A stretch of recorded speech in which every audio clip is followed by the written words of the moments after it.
Test cases, ఇది చాలా చాలా ఇంపార్టెంట్ టాపిక్ టెస్ట్ కేస్ అనేది. So me level of experience ఎంత ఉన్నా కూడా జనరల్గా మీరు టెస్ట్ కేసెస్కి అసోసియేట్ అయి ఉంటారు. Either you'll be writing the test case, మీరు టెస్ట్ ఇంజనీర్ అయితే, టెస్ట్ లీడ్ అయితే యూల్ బి రివ్యూయింగ్ ఇట్. అంటే ఏంటంటే డైరెక్ట్లీ ఆర్ ఇండైరెక్ట్లీ మీరు టెస్ట్ కేసెస్కి అసోసియేట్ అయి ఉంటారు ఇన్ యువర్ కంప్లీట్ టెస్టింగ్ కెరియర్లో.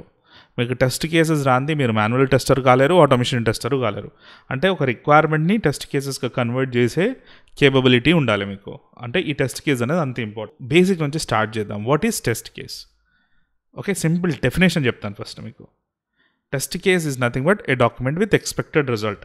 అంటే ఈ టెస్ట్ కేస్ అంటే ఏంటి? జస్ట్ ఒక ఎక్స్పెక్టెడ్ రిజల్ట్ ఉంటుంది ఆ డాక్యుమెంట్, టెస్ట్ కేస్ అనే ఒక డాక్యుమెంట్లో. సరే, ఇక్కడ వరకు బాగానే ఉంది. ఎక్స్పెక్టెడ్ రిజల్ట్ ఎక్కడి నుంచి వస్తుంది? From requirement document like use cases, user story, ఇలాంటి ఏదో ఒక ఫార్మాట్లో మీకు ఆ రిక్వైర్మెంట్స్ అనేవి వస్తాయి. ఓకే, మీరు చదివి ఆ రిక్వైర్మెంట్స్ అర్థం చేసుకొని ఒక క్లయింట్కి ఇది కావాలి అనుకుంటారు. కానీ ఇంకొంచెం ముందుకెళ్తే ఎక్స్పెక్టెడ్ రిజల్ట్ అంటే ఏంటి? ఎప్పుడు వస్తుంది యాక్చువల్గా ఎక్స్పెక్టెడ్ రిజల్ట్? మీరు ఎప్పుడైనా యాక్షన్ చేస్తే దాని తాలూకా రియాక్షన్ని మీరు ఎక్స్పెక్ట్ చేయాలి కదా. నేను ఇక్కడ స్క్రీన్ రికార్డ్ అంటే స్క్రీన్ రికార్డ్ అవ్వాలి, అది దాని యాక్షన్, దాన్ని నేను ఎక్స్పెక్ట్ చేయాలి కదా. క్లిక్ ఆన్ లాగిన్ అంటే అది లాగిన్ అవుతుందా లేదా చూడాలి. ఓకే, అంటే మీరు యాక్షన్ చేస్తే దాని రియాక్షన్ని మీరు టెస్ట్ చేస్తున్నారు.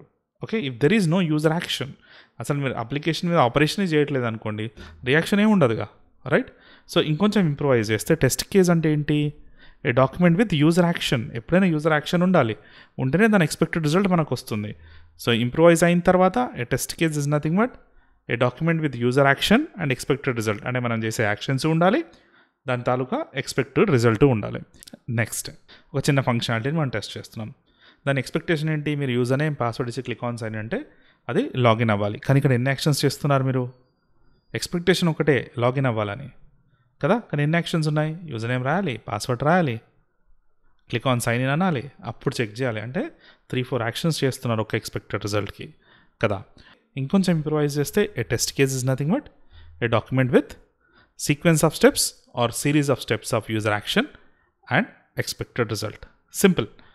సో మనకు different types of test cases ఉన్నాయి. పాజిటివ్ టెస్ట్ కేసెస్ అని, నెగిటివ్ టెస్ట్ కేసెస్ అని. అలానే మనం టెస్ట్ కేసెస్ రాసేప్పుడు కొన్ని రూల్స్ ఉంటాయి. ఓకే, అసలు మనం టెస్ట్ కేసెస్ ఎక్కడ రాస్తామా? ఎక్సెల్ షీట్లో రాస్తామా? టెస్ట్ మేనేజ్మెంట్లో రాస్తామా? ఎక్సెల్ షీట్లో రాస్తే దాని టెంప్లెట్ ఎలా ఉంటుంది? ఇలాంటివన్నీ నేను లాంగ్ వీడియోలో చేశాను. Just click on that and watch the full video of test case. Or comment సెషన్లో ఫస్ట్ కమెంట్లో నేను ఈ ఫుల్ వీడియో లింక్